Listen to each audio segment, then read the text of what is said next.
യഥാർത്ഥത്തിൽ ഇനി പിണറായിക്ക് നമ്മുടെ കേരളം ഭരിക്കാനുള്ള ഒരു ശേഷി ഉണ്ടോ? ഇല്ല, തീർച്ചയായിട്ടും ഇല്ല. കാരണം അദ്ദേഹത്തിന് വാർദ്ധക്യ പെൻഷൻ മേടിച്ച് വീട്ടിലിരിക്കേണ്ട സമയം അതിക്രമിച്ചു കഴിഞ്ഞിരിക്കുന്നു. അത് തന്നെ നമുക്ക് പറയാൻ പറ്റും ഈ സമയത്ത്. ഇപ്പോഴാണെങ്കിൽ തന്നെ CPM-ലാണെങ്കിലും ഒരുപാട് ഈ പ്രായത്തിന്റെ ഒരു പ്രശ്നം ഇപ്പൊ നിലനിന്നുകൊണ്ടിരിക്കുകയാണ്. 70 വയസ്സിന് മുകളിലുള്ളവർക്ക് ഇനി പാർട്ടിയിൽ സ്ഥാനമില്ല എന്നത് അദ്ദേഹത്തെ ഉദ്ദേശിച്ച് മാത്രമായിരിക്കാം അല്ലെ അങ്ങനെ തീരുമാനത്തിലോട്ട് വന്നത്.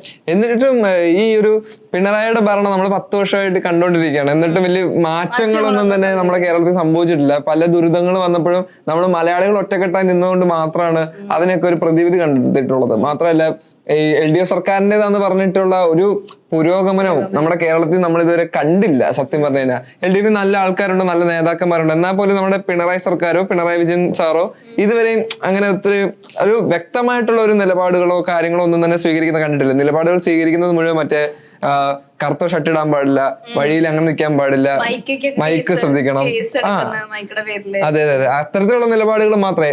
എനിക്ക് തോന്നുന്നു കേരളം കണ്ടുള്ള ഏറ്റവും വേസ്റ്റ് ആയിട്ടുള്ള ഒരു മുഖ്യമന്ത്രി പിണറായി വിജയൻ. സത്യമായിട്ടും